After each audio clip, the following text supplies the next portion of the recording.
చెప్పారు అన్న అంశం కొరకు మనం ధ్యానం చేద్దాం. యేసుప్రభు వారి యొక్క మరణము, యేసుప్రభు వారి యొక్క పునరుత్థానము అంటే చనిపోయి తిరిగి లేవడం, దానిని యేసుప్రభు వారు ముందుగానే తెలియజేశారు. ఆ క్రమంలో ఉన్నటువంటి వాక్య భాగాన్ని మనం ఈరోజు ధ్యానం చేద్దాము. వీటన్నిటి కొరకు మనము క్లుప్తంగా ప్రార్థన చేద్దాము.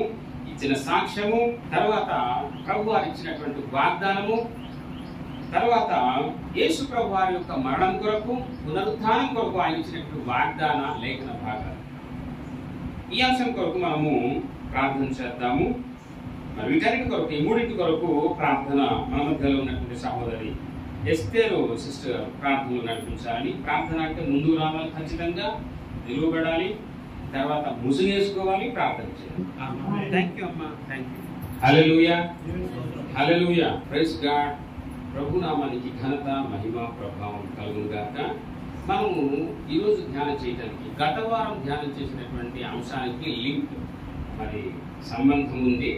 గత వారం మనము ధ్యానం చేశాము, గుర్తుందా? ఎవరైనా చెప్తారా?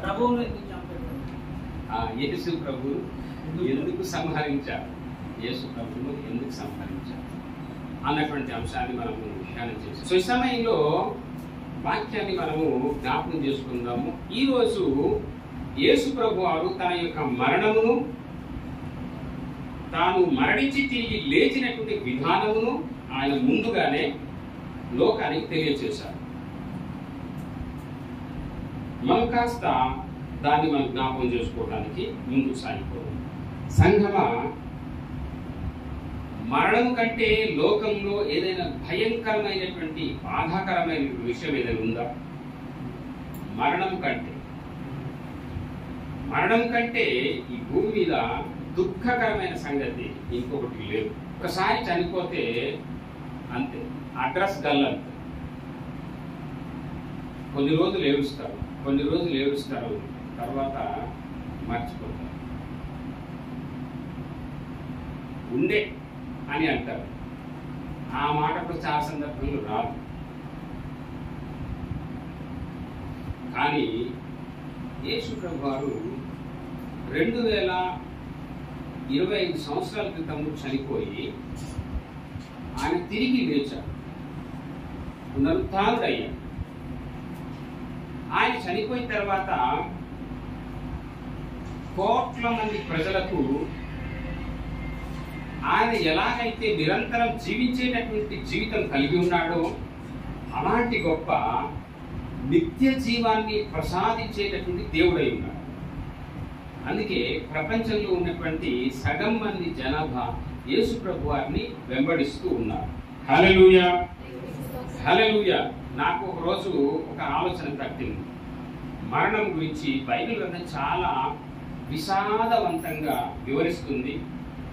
అదే సందర్భంలో మరణించినటువంటి వారి గురించి, ఆ కుటుంబం గురించి ఆదరకరమైన, ఓదార్పుకరమైనటువంటి, ధైర్యం కలిగినటువంటి మాటలు ఇంకా ఎక్కువగా బైబిల్ గ్రంథం బోధ చేస్తా ఉంది.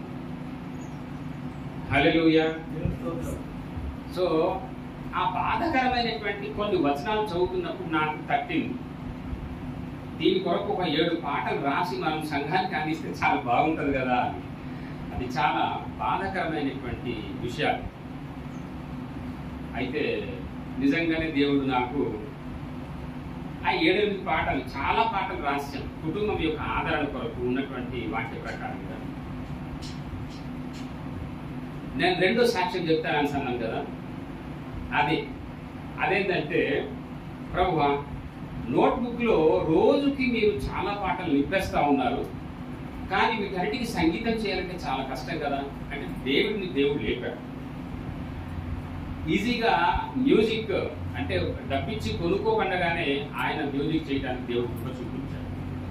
దాదాపుగా 7-8 కీర్తనలు, ఈ వీటికి సంబంధించినటువంటి కీర్తనలు స్వయంగా మేమే మ్యూజిక్ చేసుకోవడానికి దేవుడు అందించాడు. అది బయట మనం చేస్తే నిజంగా చెప్పాలంటే ఇప్పుడున్నటువంటి పరిస్థితి ప్రకారంగా కనీసం 1,00,000-1,50,000 అయినా ఖర్చు అవుతుంది.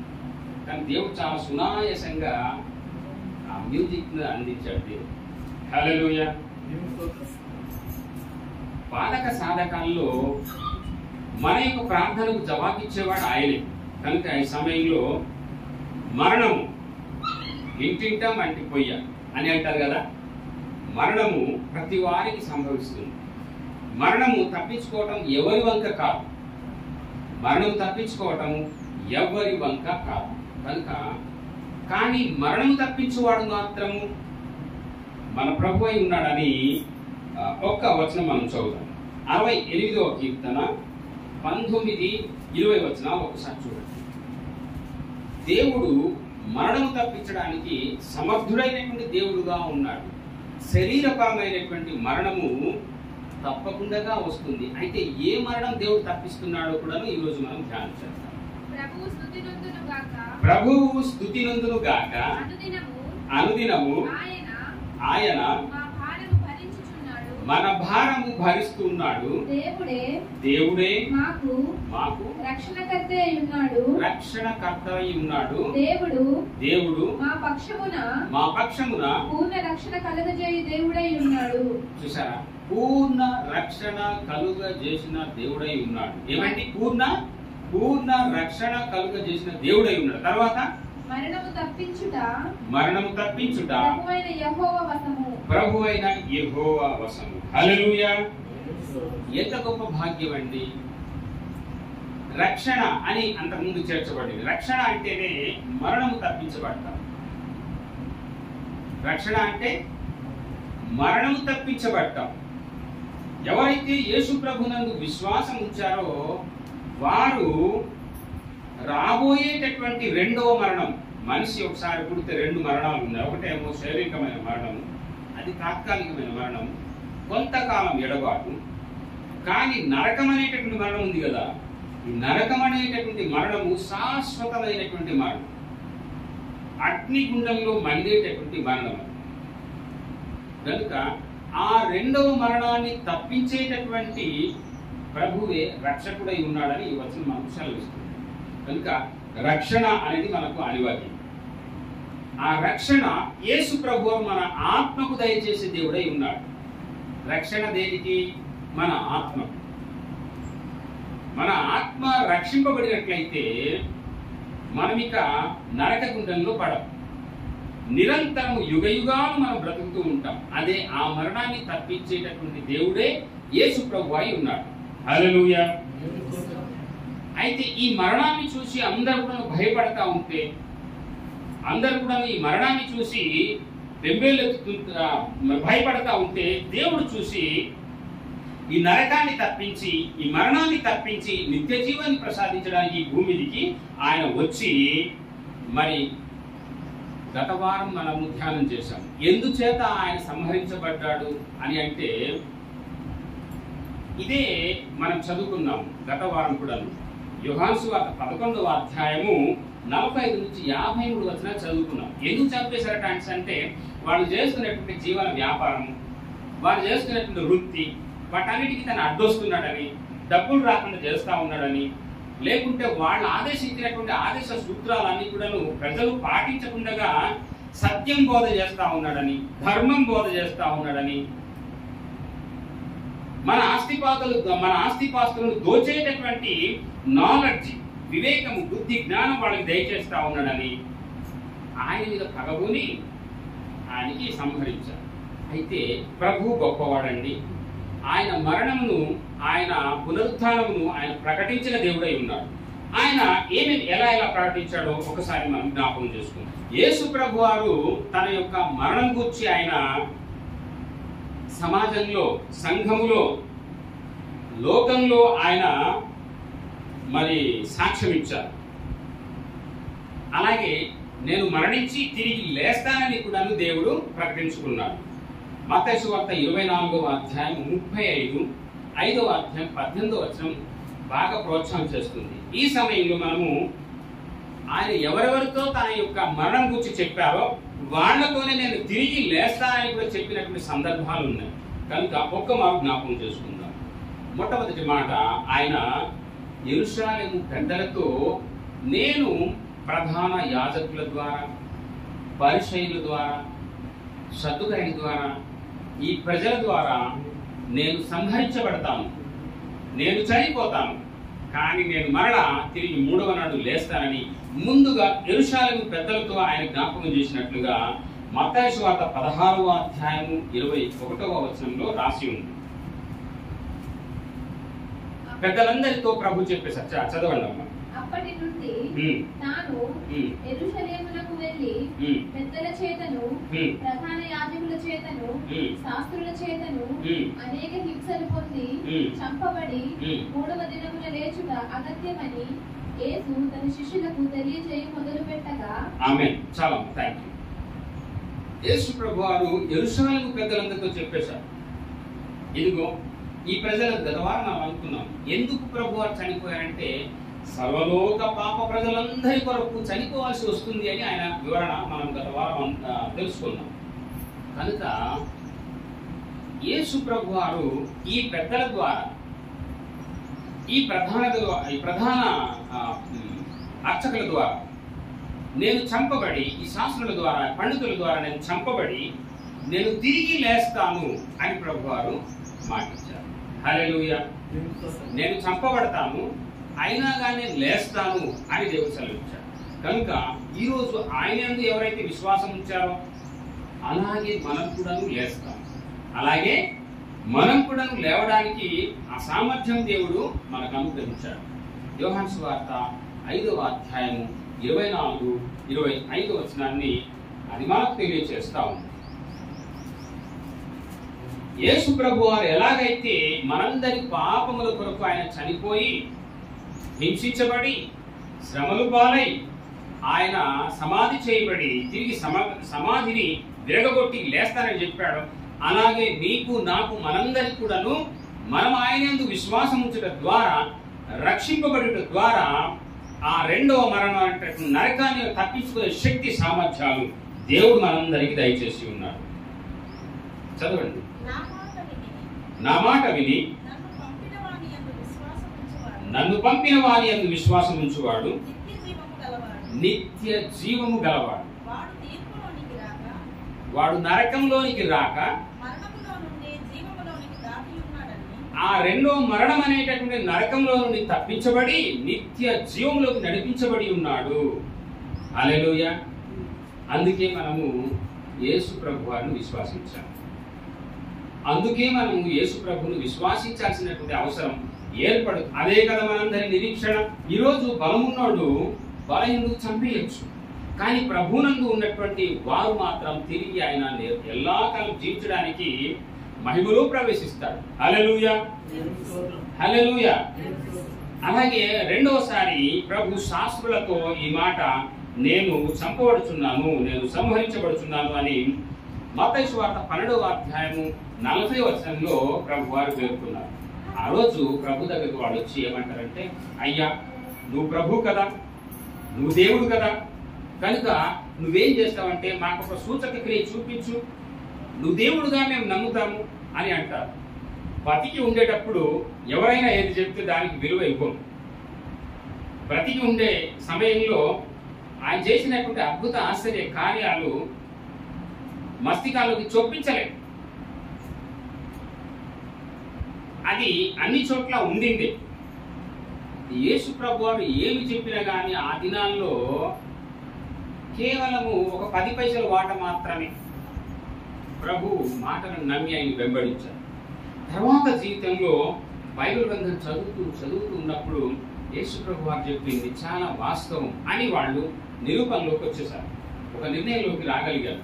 అలాగా యేసు ప్రభువును దేవుడుగా కొలవడం మొదలుపెట్టి ముందుకు సాగిపోతా ఉన్నారు. ఆ కోవలను మీరు నేను మనం కూడా ఉన్నాం. ఈరోజు యేసు ప్రభు వారు ఆయన నమ్మితే నాకేంటట, నా కుటుంబానికి ఏమైనా ఇస్తాడా, ఆయన నా కుటుంబానికి ఆయన ఏమైనా చేస్తాడా, నాకేమైనా దీవిస్తాడా అని మనం ఆలోచన చేయొచ్చు. బహుశా కాదు. యేసు ప్రభువును ఎందుకు మనం విశ్వాసం చేయాలంటే నరకం తప్పించబడటానికి విశ్వాసం చేయాలి, నిత్య జీవం కొరకు విశ్వాసం చేయాలి, పరలోకము వెళ్ళడం కొరకు విశ్వాసం చేయాలి. అందుకే మన ప్రభు దగ్గర రావాలి, ఇంకోటి కాదు. ఇంకొకటి మనసులో అవసరం లేదు. ఎప్పుడైతే మనము నిత్య జీవితం కొరకు యేసు ప్రభువును దేవుడుగా అంగీకరిస్తామో ఆయన రక్షకుడుగా హృదయంలో చేర్చుకుంటామో ఈ భూమి యొక్క ప్రతి ఆశీర్వాదం నీకు కలుగుతుంది. హల్లెలూయా. ఒట్టి చెప్పట్లేదు, వాస్తవం. నేను ఒక రెఫరెన్స్ ఇస్తాను, ఆ తర్వాత మళ్ళీ మనం చదువుతాం. మత్తయి సువార్త 12:40 ఇప్పుడు చదువుతాం. శాస్త్రులు ఆయన దగ్గరకు వచ్చి, యోనా మైక్ పెట్టి చదవాలమ్మా, మైక్ ఉన్నోడే చదవండి దయచేసి. యోనా 3 రాత్రి పగళ్ళు తిమింగలము కడుపులో ఎలాగుండెనో అలాగు మనుష్య కుమారుడు 3 రాత్రి పగళ్ళు భూగర్భంలో ఉండును. నినివే వారు యోనా ప్రకటన విని వారు మారు మనస్సు పొందిరి కనుక. చాలమ్మా, థ్యాంక్ యూ. అగో వచ్చినటువంటి శాస్త్రులకు ప్రధానులకు ఏమని ఆన్సర్ ఇచ్చారంటే, మీరు నాకు సూచక క్రియ అడుగుతున్నారు, నేను మహత్కార్యాలు చేయాలి అని. మీకు తెలుసు నా శక్తి ఎలాంటిదో. కానీ యోనా ఎలాగైతే చేప కడుపులో 3 రాత్రింబ వాళ్ళు ఉన్నాడో అలాగే మనుష్య కుమారుడు అంటే నేను కూడా అలాగే 3 రాత్రులు 3 పగలు నేను సమాధిలో ఉంటాను సుమా అని ముందే ప్రభువారు తెలియజేశారు. ఒకరోజు మనమందరం కూడా చనిపోవాల్సింది. ఒకరోజు మనమందరం కూడా చనిపోవాల్సింది. యేసు ప్రభువారికి కావాలని చంపేశారు.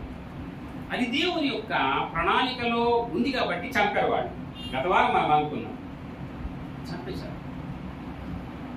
అలాగే మరణము మనకు విడిచిపెట్టదు. ఒకరోజు మనల్ని కబళించేస్తారు, మనల్ని తినేస్తారు. కానీ మనం ధైర్యంగా ఉండాలి. ఎందుకో తెలుసా? మనం చనిపోయినా కానీ మహిమాత్మ ద్వారా లేవటం కాదు, లేస్తాము, కానీ మహిమాత్మ ద్వారా మనం బతుకుతూనే ఉంటాం. హల్లెలూయా. అఫ్ కోర్స్ శరీరం చనిపోతుందండి. మీకు తెలుసు 2 ప్రభువునందు లేనటువంటి వారు మృతుల లోకానికి వెళ్తారని బైబిల్ గ్రంథం స్పష్టం చేస్తుంది. ప్రభువునందు ఉన్నటువంటి వారు పరదేశంలో వెళ్ళి ప్రవేశిస్తారు. జ్యేష్ఠుల సంఘం అక్కడ ఉంది. ఇలాగే సంఘం ఉంది అక్కడ.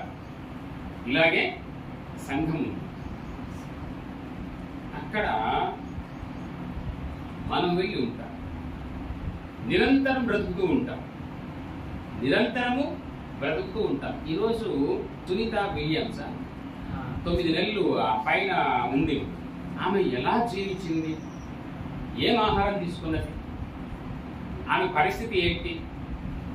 చిరేకు వాగిలో ఏరియా ఉన్నాడు. ఎట్లా ప్రభువా అని అంటే, కాకుల ద్వారా దేవుడు అతనికి మాంసాన్ని ఆహారాన్ని పంపించాడు. ఈరోజు మీరు నేను పరలోకంలో ఎలా బ్రతుకుతాం తెలుసా? మహిమాత్మ ద్వారా బ్రతుకుతాం. అందుకే మనకి భూమి మీద కొంతకాలము ఈ రక్త మాంసాన్ని విడిచిపెట్టి మహిమదేవులై అక్కడికి పరలోకానికి వెళ్ళిపోతాం.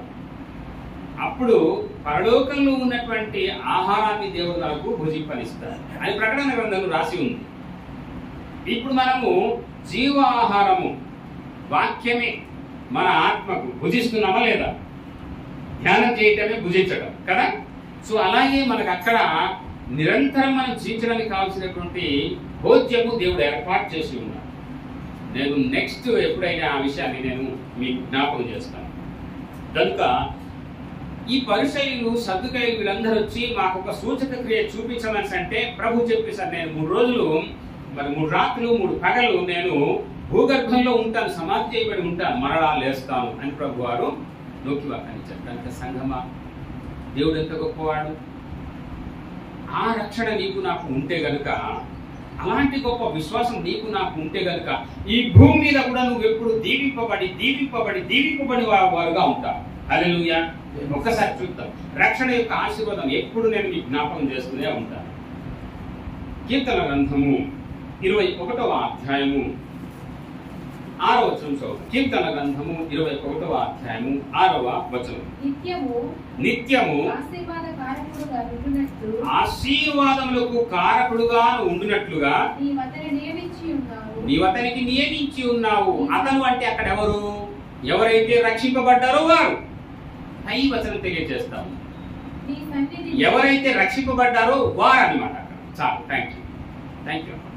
కనుక ప్రభునందు ప్రియమైనటువంటి దేవుని కుటుంబమా, యేసు ప్రభువారు తన యొక్క మరణాన్ని పునరుత్థానాన్ని ఎందుకు ప్రకటించారంటే, నీవు నేను భయపడకుండగా, మరణం అంటే భయపడకుండగా ఉండాలని. మరణం అంటే ఎప్పుడు నవ్వుతూ దాన్ని ఆస్వాదించాలని ప్రభువారు ముందుగానే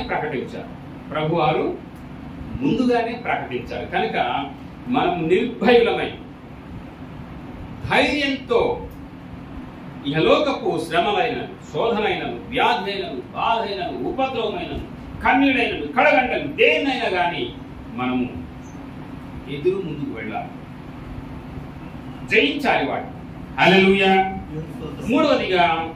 మూడవ మారు ప్రభు ఎవరితో చెప్పారంటే బేతనీ గ్రామస్తులకు చెప్పాడు. యోహాను సువార్త 11వ అధ్యాయము 25-26. ఒకరోజు తన స్నేహితుడైనటువంటి లాజరు గారు చనిపోయాడు. చనిపోతే కబురు పంపించారు. ప్రభువా, మా అన్నయ్య, మా తమ్ముడు చనిపోయారని మార్తా మరియలు కబురు అందుకున్నటువంటి యేసు ప్రభు వారు ఇంకా 4 దినాలు ఉండే చోటగా ఉన్నారు. ఆయన ఆ తర్వాత వచ్చి చనిపోయినటువంటి లాజరును సమాధిలో నుండి బయటికి తీసుకొచ్చాడు. హల్లెలూయా. అలాగే నీవు నేను ఈ భూమి మీద ఎంతకాలం బ్రతికి ఉండాలో, ఒకవేళ అన్ఎక్స్పెక్టెడ్ గా దుష్టుడు మనల్ని సంహరించడానికి ప్లాన్ చేసి ఏదో ఒకటి చేశాడు అనుకోండి, మనం ఇంకా కొంతకాలం బ్రతికి ఉండాలంటే లాజరుకు లేపినట్లుగా దేవుడు మనల్ని బ్రతికించి తన పరిచర్యలో తనకు సాక్షిగా మనం వాడుకునే సమర్థుడైన దేవుడు మనకున్నాడు. హల్లెలూయా. మనం కాస్త చదువుదాం ఆ లేఖన వచనాన్ని. అందుకు యేసు, పునరుత్థానమును జీవమును నేనే, నా యందు విశ్వాసముంచువాడు చనిపోయినను బ్రతుకును, బ్రతికి నా యందు విశ్వాసముంచు ప్రతి వాడును ఎన్నటికీ చనిపోడు. ఈ సంగతి మార్తా మరియలు ఆ బేతనీ గ్రామంలో గ్రామ ప్రజలందరికీ కూడాను దేవుడు చెప్పాడు. మీరు ముందుకు ఆ వచనాలు ఉన్నాయి, చదవండి, అవి సరిపోతుంది, మీకు తెలుసు. సో దేవుని కుటుంబమా, దేవుడు ఎంత గొప్ప కార్యాలు చేసేటటువంటి దేవుని మనం కలిగి ఉన్నాము. ఒకవేళ మనం మరణించినా గాని మరణము తప్పించుట యెహోవా వశం. హల్లెలూయా. మరణము నుండి నిత్య జీవంలోకి దాటించే శక్తి సామర్థ్యాలు యేసు ప్రభు వారికి ఒక్కరికి మాత్రమే ఉంది. హల్లెలూయా. హల్లెలూయా. కనుకనే ప్రపంచంలో ఉన్నటువంటి ప్రజలు ఆయన్ని వెంబడిస్తూ ఉన్నారు, ఆయన అనుగ్రహించినటువంటి నిత్య జీవాన్ని కలిగి ఉన్నారు. ఇంకా ప్రభువారు ఎవరితో చెప్పారు అని మనం అనుకున్నట్లయితే గలీలయ ప్రజలతో యేసు ప్రభువారు తన యొక్క మరణ పునరుత్థానం గురించి చెప్పారు. మత్తయి సువార్త 17వ అధ్యాయము 22-23 వచనంలో ఈ మాటలు రాసి ఉంది. తన మరణం గురించి, నేను లేస్తానని చెప్పడం గురించి ఆయన ముందుగానే ప్రవచించారు. ఆయన వారు గలిలయను సంచరించుచుండగా యేసు, మనుష్య కుమారుడు మనుషుల చేతికి అప్పగింపబడబోచున్నాడు, వారు ఆయనను చంపుదురు, 3వ దినమున ఆయన లేచునని వారితో చెప్పగా వారు బహుగా దుఃఖపడిరి. గలిలయ ప్రజలతో ఆయన చెప్పినప్పుడు తన శిష్యులు, తను వెంబడిస్తున్నటువంటి నమ్మకస్తులైన వారందరూ కూడా బహుగా దుఃఖపడ్డారు.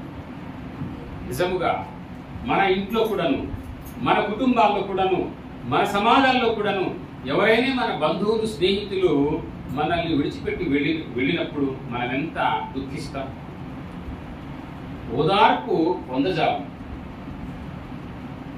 ధైర్యపడలేవు, దుఃఖము ఆగదు, చాలా బాధ అనిపిస్తుంది. అలాగే గలిలయ ప్రజలు కూడా బాధపడతారు, యేసు ప్రభు వారి యొక్క శిష్యులు కూడా బాధపడతారు. కానీ మరణం తప్పించుకునుట ఎవరికైనా సాధ్యమా? మరణ శాసనము రాసింది ప్రభువే. ఆ రోజు అన్నారు కదా, నువ్వు తినవద్దని నేను చెప్పాను కదా, నువ్వు తిన్నావు కనుక నీవు మంటికి మరలా మార్చబడదు అని ప్రభువారు ఆదాముతో అన్నాడు. ఆదికాండము 1వ అధ్యాయం 19వ వచనంలో రాసి ఉంటున్నమాట. కనుక మరణ శాసనం అనేది ప్రభువే రాశాడు. హెబ్రీ పత్రికలో ఉంది అన్నమాట 9వ అధ్యాయం. మరణ శాసనము రాసినటువంటి వాడు మరణించకపోతే ఆ శాసనము చెల్లదు అని హెబ్రీ పత్రికలో రాసి ఉంది. కనుక ఆయన మరణం పొందాల్సినటువంటి ఆవశ్యకము ఏర్పడింది. కనుక ఈ సమయంలో కాస్త మనం ముందుకు సాగుదాము. గలిలయ ప్రజలందరూ కూడాను, ప్రభువా నువ్వు చనిపోతే ఎట్లాగా? మరి కొంతమంది అయితే, ప్రభువా నువ్వు చనిపోతే మాకు రొట్టెలు దొరకవు అన్నటువంటి వాళ్ళు ఉన్నారు. ప్రభువా నువ్వు చనిపోతే మాకు స్వస్థత దొరకదు అన్నోళ్ళు ఉన్నారు. ప్రభువా నువ్వు చనిపోతే మంచి పరలోక వాక్యం పోతి అన్నటువంటి వాళ్ళు ఉన్నారు. ప్రభువా నువ్వు చనిపోతే ఇస్కరియోతు యూద మాత్రం అనుకుని ఉండొచ్చు, ప్రభువా నువ్వు చనిపోతే నా దగ్గర ఉన్న డబ్బు సంచి పోద్ది అని అనుకుని ఉండవచ్చు కదా. మనల్ని మనకు చాలా ఆప్యాయత చూపించినటువంటి ఎవరైనా మనల్ని విడిచిపెట్టి వెళ్ళేటప్పుడు మనం అంతకంటే బాధపడతాం. కానీ పరలోకానికి వెళ్ళాలంటే రక్త మాంసములు పరలోక రాజ్యము స్వతంత్రింపనేరవు అని మొదటి కొరింథీ 15వ అధ్యాయం 51-52 వచనంలో ఆ మాట రాసి ఉంది. కనుక ఈ భూమి మీద మనము మరణం పొందాల్సినటువంటి అవసరత ఉంది. చదువుతున్నారమ్మా?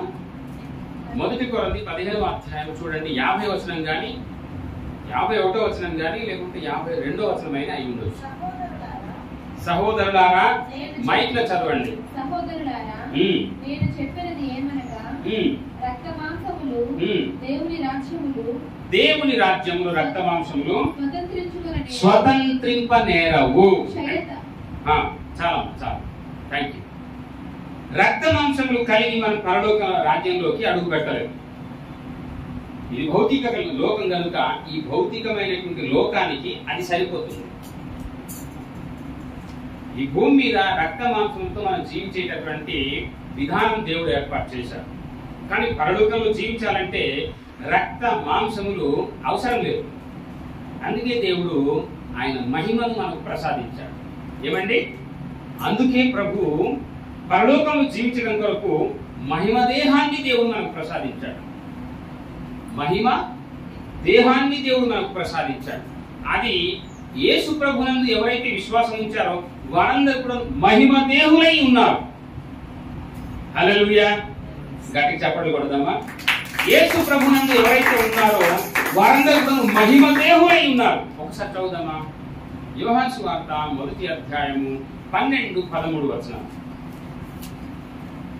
కనుక మరణము దేవుడు తప్పించడానికి భూమికి వచ్చాడు.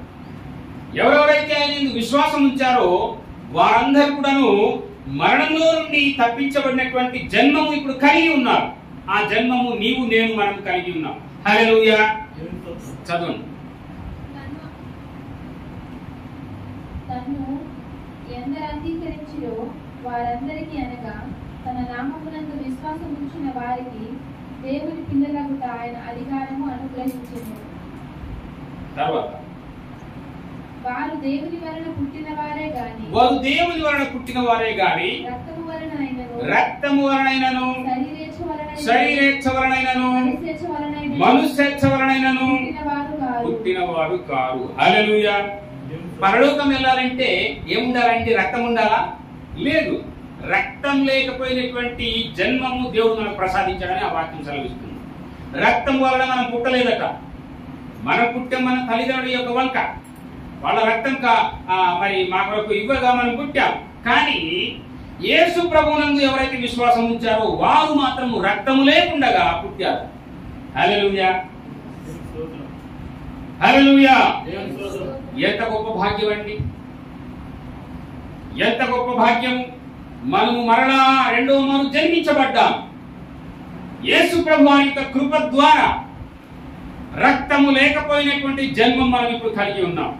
అది ఎప్పుడు మనకు తెలుస్తుంది అంటే మనం ఎప్పుడైతే కళ్ళు మూస్తామో అప్పుడే ఆ మహిమాన్వితమైన దేహము ప్రభు దగ్గర ఆనందించడానికి వెళతాము. హల్లెలూయా!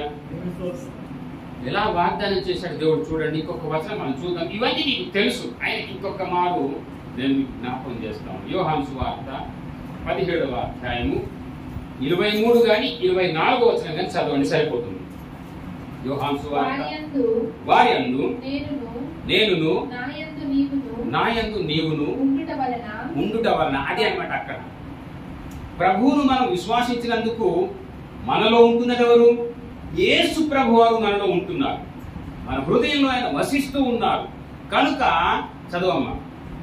నీవు నన్ను పంపితివనియు నీవు నన్ను ప్రేమించినట్టే వారిని కూడా ప్రేమించితివనియు లోకము తెలుసుకున్నట్లు నాకు అనుగ్రహించిన మహిమను వారికి ఇచ్చితివి.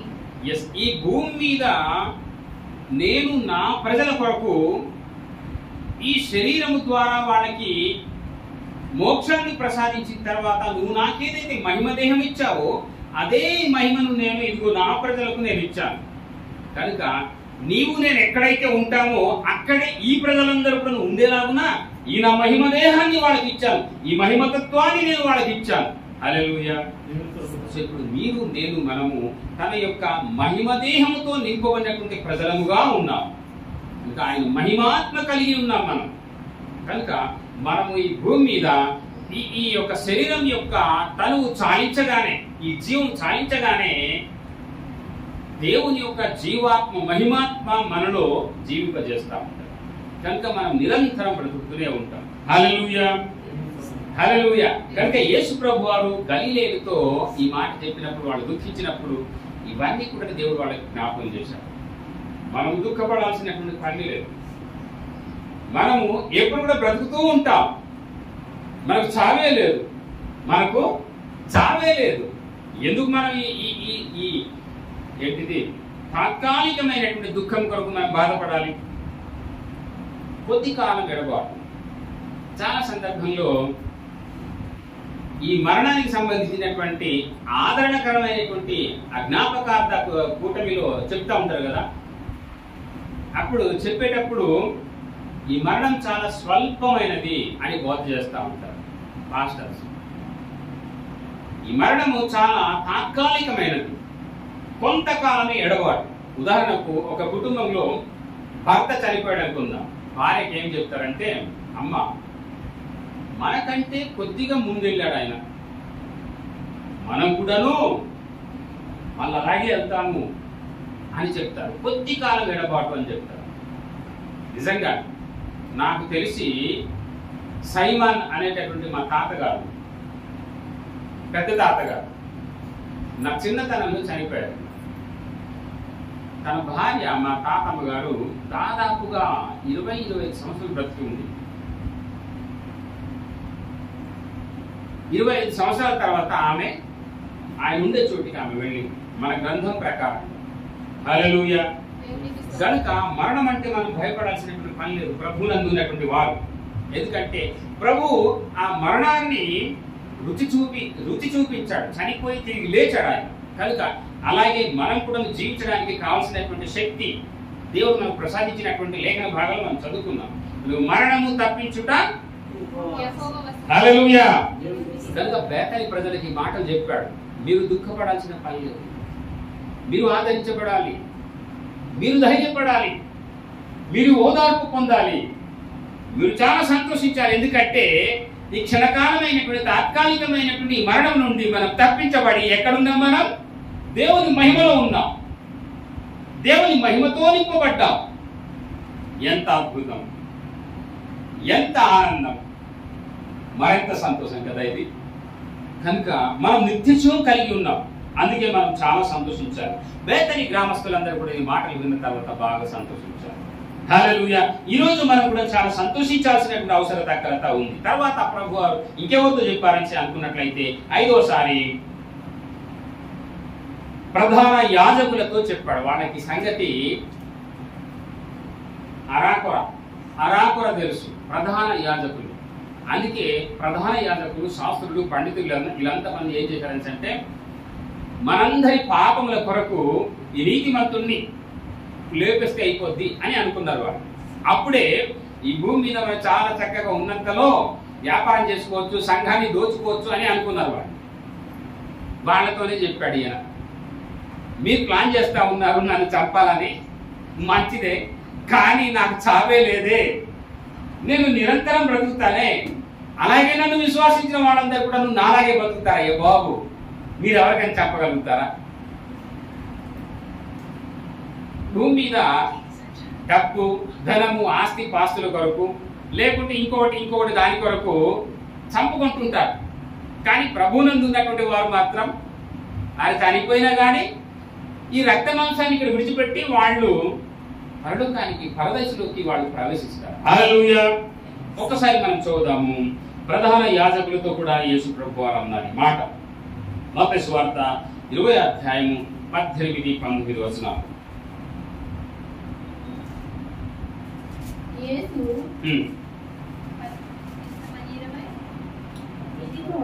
20:18-19 వచనాలు మైండ్లో చదవండి. ఇదిగో యెరూషలేమునకు వెలుచున్నాము, అక్కడ మనుష్య కుమారుడు ప్రధాన యాజకులకును శాస్త్రులకును అప్పగింపబడును. వారు ఆయనకు మరణశిక్ష ఆయనను అపహసించుటకును అన్యజనులకును ఆయనను అప్పగింప మూడవ దినమున ఆయన మరణం వేచుండెను. ఆమేన్. యేసు ప్రభువారు ఈ ప్రధాన యాజకులను ఉద్దేశించి వాళ్ళు నన్ను ఇట్లా చేస్తారు, కానీ వాళ్ళ సంగతులు తెలుసుకోవాలి కదా. నన్ను వాళ్ళు చంపినా కానీ నేను మరలా లేస్తాను, నేను మరలా లేస్తాను. మనం అనుకోవాలి, ఎవరు మనల్ని చంపినా, మరెవరు మనల్ని హతమార్చినా, మరెవరు మనల్ని సంహరించినా నేను ప్రభునందున్నాను, నేను జీవం కలిగి ఉన్నాను, నేను ప్రభునందు కలిగి ఉన్నాను, ప్రభు యొక్క రక్షణ నేను కలిగి ఉన్నాను, కనుక నేను నిరంతరం జీవిస్తాను అనే ధైర్యంతో మనము జీవించగలగాలి భూమి మీద. ఈ మాట శిష్యులతో కూడా ప్రభు అన్నారు. మత్తయి సువార్త 26వ అధ్యాయం 31-32 వచనం. తర్వాత పరిసయ్యులతో కూడా ఈ మాట అన్నారు 27వ అధ్యాయము 62-63 మత్తయి సువార్తలో. అలాగే సర్వలోక ప్రజలందరితో కూడా ఈ మాట ప్రభు వారు అన్నారు. ప్రకటన గ్రంథము 1వ అధ్యాయం 18వ వచనం. గత వారం మనం చదువుకుందాం. ఒక్క మారు ఈ మాట మనం చదువుతాం. ప్రకటన గ్రంథము 1వ అధ్యాయం 18.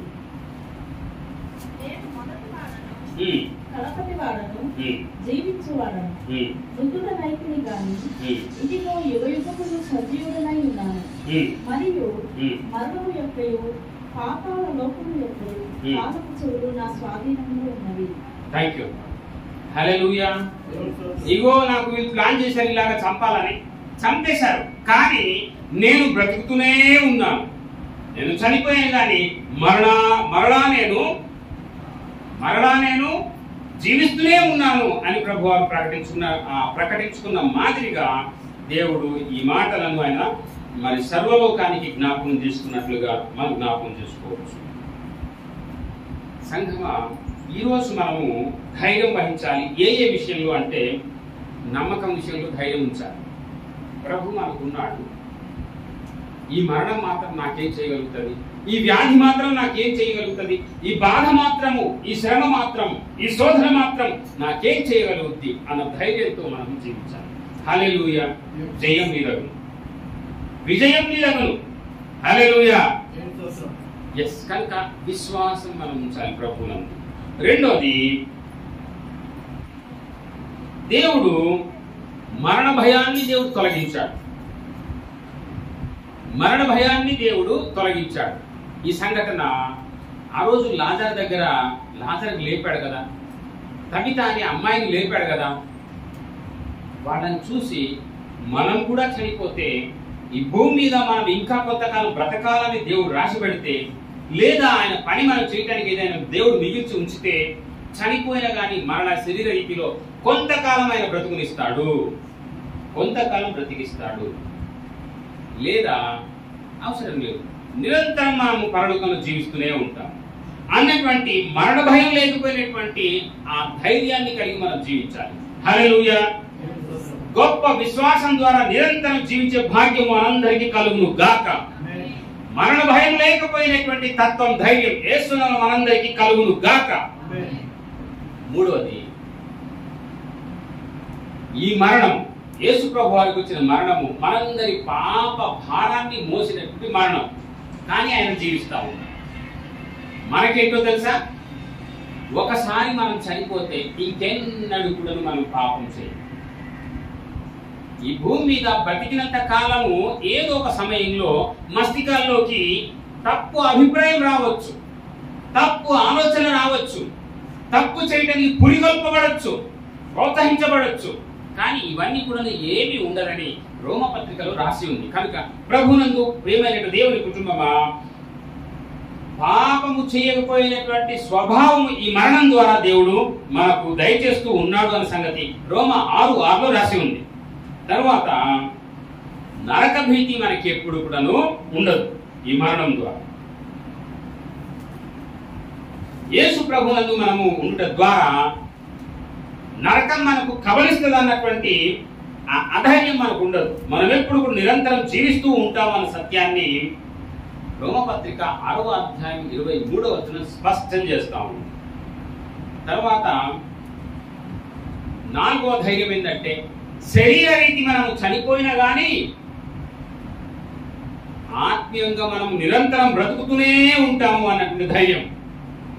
ఇందాక మనము యోహాను సువార్త 11వ అధ్యాయం 25 నుండి 26 వచనం మనం చదువుకున్నాం. కనుక విశ్వాసం ద్వారా మనం నిరంతరం జీవించేటటువంటి భాగ్యం దేవుడు మనకు దయచేశాడు.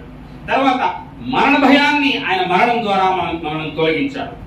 ఆయన మరణం ద్వారా మన పాప భీతిని దేవుడు తొలగించాడు. ఆయన మరణం ద్వారా మన నరక భీతిని మనకు దేవుడు తొలగించాడు. ఆయన మరణం ద్వారా శరీరానికి వచ్చేటటువంటి ప్రతి విధమైన రుగ్మతలన్నీ కూడా దేవుడు తొలగించాడు, ధైర్యాన్ని కలిగించాడు. కనుక ఇంత గొప్ప భాగ్యమైనటువంటి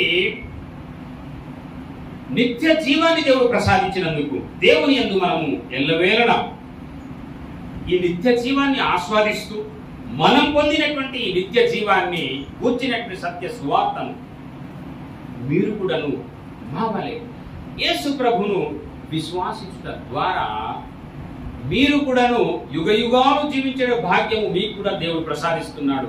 అలా సత్య సువార్తను చెప్పేటటువంటి వ్యక్తులముగా, కుటుంబీకులుగా, సంఘముగా వర్ధిల్లే కృప యేసునామమున మనందరికీ ప్రభు దయచేసి ఆ అనుభవించే కృప కలిగించును గాక. ఒకరోజు ఇదే మాట పౌలు గారు అన్నారు. చివరి మాట